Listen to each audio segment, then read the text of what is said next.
السلام عليكم ورحمة الله وبركاته. أهلا وسهلا بحضراتكم في قناتكم قناة ميدان التكييف. النهاردة إن شاء الله معانا فيديو جديد، طريقة تنظيف الوحدة الداخلية عن طريق النيتروجين من غير فك، من غير ما تفك الوحدة الداخلية. هعرفك إزاي أنت تنظفها عن طريق النيتروجين لو كانت الوحدة في دور اللي تحتيك على طول. يعني ما يكونش مثلا الوحدة فوق السطح والوحدة الداخلية في الدور الأرضي وتعمل بالنيتروجين. لا، كده الجهاز هيبقى مواسير طويله جدا ومش هينضف معاك. فاحنا عشان خاطر الجهاز تحتينا على طول، يعني احنا فوق سطح والجهاز في الدور اللي تحتينا على طول، فدي سهله جدا ان النيتروجين يضغط الزيت من كباس. مثلا لو كان الكباس محروق ورمى الزيت كله في الوحده الداخليه تحت والجهاز مخنوق او في سدد تحت، فاحنا هنركب الخرطوم على الاسطوانه النيتروجين، وهنركبها على وصله السحب، وهنقفل الالانكهات وهنضغط وهتشوف حضراتكم كميه الزيت اللي خارجه معانا عن طريق وصله الطرد. يعني احنا بنفك وصله الطرد من المحبس زي ما حضراتكم هتشوفوا برده، وبنقفل الالانكيه بتاع وصله السحب، وبعدين بنركب عليها الخرطوم بنوصله في اسطوانه النيتروجين، وبنبدا ان احنا نضغط. اتفضلوا معانا وهتشوفوا ازاي كيفيه تنظيف الوحده الداخليه بدون فك. كده احنا هنبدأ عملية التنظيف مع بعض. عملية تنظيف الوحدة الداخلية بدون فك. طبعا العملية دي انت لازم تعملها قبل ما تيجي تغير الكباس. لازم تنظف الكوندنسر ولازم تنظف الكويل. طبعا احنا هنا مش فاتحين عملية التنظيف دي بتتم عن طريق ضغط نيتروجين من ناحية ماسورة اللو. وبنخرج الزيت من ناحية ماسورة الهاي. زي ما حضراتكم شايفين كده كمية الزيت دي. طبعا احنا لسه مفتحناش الاسطوانة اصلا. ده ضغط الكباس فاصل السيرما لان هو مش قادر يضغط ولا يسحب. ففصل طبعا سيرمال. فاحنا وقفنا المكنة وفتحنا على ماسورة الهاي وهنوصل عليها اسطوانة نيتروجين. بس ده الضغط اصلا اللي في الوحدة نفسه. طبعا لما تكون الوحدة قريبة كده زي ما حضراتكم شايفين كده قريبة، يعني في الدور اللي تحتيك او الدور اللي فوقيك دور واحد بس، فتقدر ان انت تنظف الوحدة الداخلية بدون ما تفكها. لكن لو في ادوار عالية لا، يعني انصحك ان انت تفك الوحدة احسن وتنظفها، لان انت استحالة ان انت هيبقى معاك اسطوانة نيتروجين بالحجم ده تقدر ان هي تضغط الوحدة. تمام. فاحنا اول حاجه هنعملها عشان نضغط نيتروجين، طبعا احنا بنقفل الالانكيه اللي بيقفل المحبس ده على خط السحب. تمام. واحنا ليه بنضغط من خط السحب ما بنضغطش من خط الطرد؟ لان احنا بنعمل عمليه عكسيه للضغط. يعني هو الكباس اصلا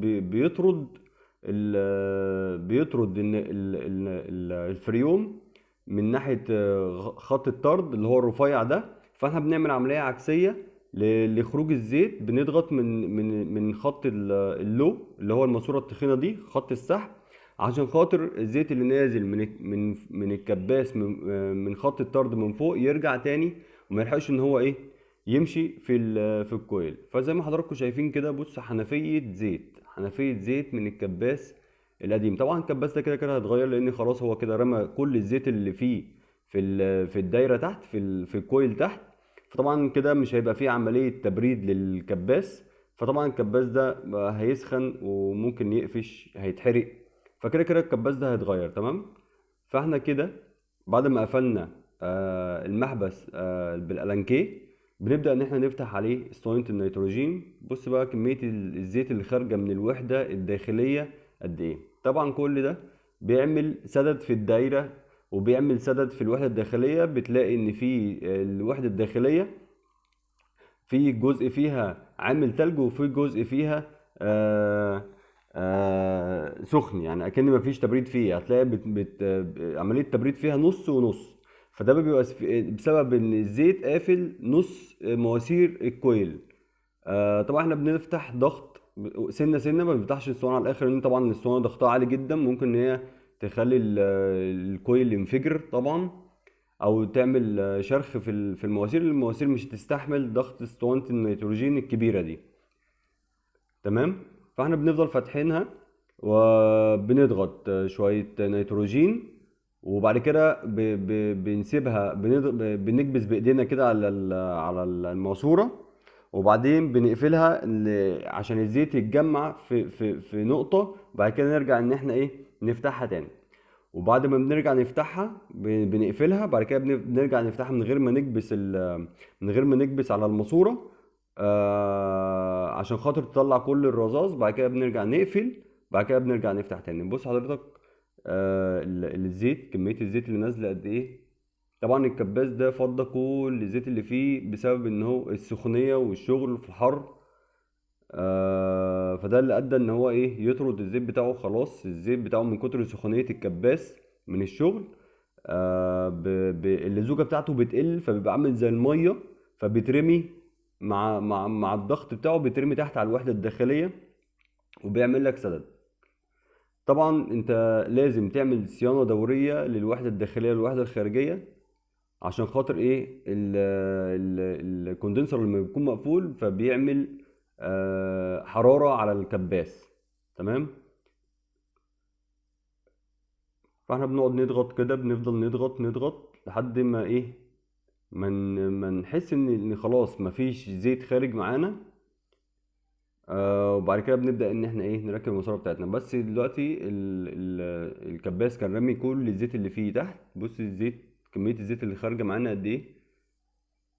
كمية زيت فظيعة خارجة. طبعا ده اللي كان سبب ان بيخلي الكباس يفصل سيرمال و... وبيسخن. تمام. انت عشان خاطر ما تعملش كده، في الكباس ما يرميش معاك زيت، ايه الحل ان الكباس اللي هو ما يسخنش كده بالطريقه دي وما يرميش معاك زيت؟ درجه الحراره.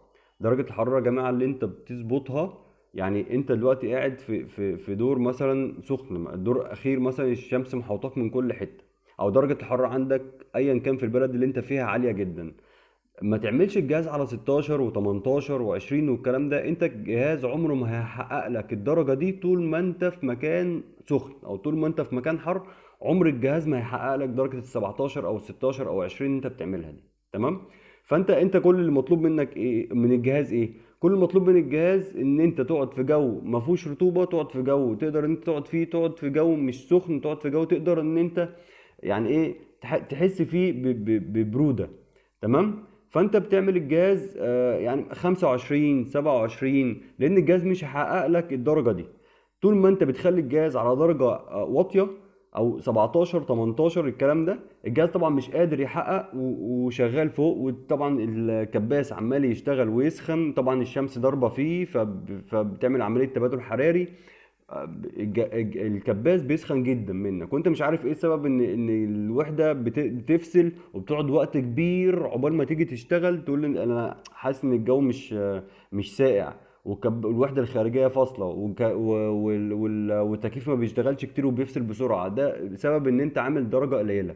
فانت ما تعملش درجه الحراره عندك قليله، خليها في المتوسط، خليها مثلا 25 او 27. لو انت عندك الجو حر جدا خليها مثلا 27 28، عشان الجهاز يعرف ان هو كباس يقدر ان هو يشتغل معاك كويس، وما تعملش لود عليه. ان هو مش الكباس السنسور مش قادر ان هو يحقق الدرجة، فبيفصل الكباس، بيفصل سخونية حماية ليه سيرمال دي، بيفصل اوفرلود، حاجة اسمها هاي بريشر. الهاي بريشر ده ان الكباس بيفصل حراره بسبب ان هو مش قادر يحقق لك الدرجه. فده سبب ان هو بيفصل، وعقبال بقى ما هو يبرد ويدي اشاره للكارتة ان هو خلاص هو برد، ويبدا ان هو يشتغل فبياخد معاك وقت كبير جدا عقبال ما الكباس ده بيبرد. فانت تحل المشكله دي ازاي؟ ان انت ما توطيش درجه الحراره، تخلي درجه الحراره مناسبه ليك، والكباس يقدر ان هو يشتغل ويفصل لوحده، بسبب انه بدل ما هو ايه يفضل يفصل درجه حراره عاليه اللي هي ايه هاي بريشر، يفصل حاجه اسمها سيرمال. تمام. طبعا احنا غيرنا الاسطوانه، و الجهاز ده خد معانا اسطوانتين نيتروجين بسبب ان الزيت، كميه الزيت اللي فيه. غيرنا الاسطوانه وبرضه فتحناها، وبنبدا ان احنا نضغط تاني ونخرج الزيت اللي فيه. بص كميه الزيت على الارض عامله ازاي.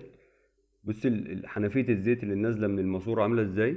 ده بسبب سخونية الكباس لزوجة الزيت قلت، فبقت عاملة زي المية، زي ما حضراتكم شايفين كده، عاملة زي المية بالظبط، واتحدفت كلها في الوحدة الداخلية تحت. بص كمية الزيت، حنفية مية. ده بسبب سخونة الكباس الزيادة عن اللزوم. تمام. طبعا احنا هنا خلاص كده، خلاص احنا كده فاتحين الاسطوانة، مفيش برضو مفيش زيت زي ما حضراتكم كنتوا شايفين في الاول. خلاص احنا كده نضفنا الوحدة الداخلية كلها، حتى ما نيجي نضغط كده ما بيخرجش بنفس الكمية. بص كمية الزيت اللي خارجة من الوحدة الداخلية قد ايه، كمية الزيت كبيرة جدا. يعني تعتبر كده كل الزيت اللي في الكباس نزل في الوحدة الداخلية تحت، عمل لي سدد، وخلى الكويل تحت نص ساقع ونص سخن. طبعا كده خلاص مفيش زيت تاني كده يعتبر في الوحدة الداخلية، لأن احنا بنستعمل النيتروجين كثافته تقيلة جدا، فبيعمل عملية تنظيف للوحدة الداخلية، وبيقدر ان هو يخرج الزيت اللي متراكم تحت، وبيحدفه ايه بره من ناحية ماسورة الهاي زي ما احنا شفنا كده. طبعا احنا بنرجع كده بنركب، خلاص هنركب بقى الماسورة بتاعتنا تاني في مكانها. هنحط هنركب الماسورة، ونربط الصامولة في المحبس تاني، وبنبدأ ان احنا نقفل عليها، وبكده يكون خلاص ايه عملية التنظيف خلصت، ودورة النظافة خلصت للوحدة الداخلية. وبنبدأ ان احنا نفتح الألانكيه بتاعنا، ونعمل طبعا فاكيوم زي ما حضراتكم عارفينه، وزي ما حضراتكم شرحنا قبل كده عملية الفاكيوم في الفيديوهات سابقة قبل كده. وبنبدأ ان احنا ايه نشحن الجهاز ونشغله تاني. وده كان فيديو النهاردة، يا رب ان شاء الله حضراتكم تكونوا استفدتوا. وما تنساش تشترك في القناة، وتدعمنا بلايك، وتقدر تعبنا ده يعني. و... و... وان شاء الله ربنا يقدرني واحاول اوصل لكم كل جديد.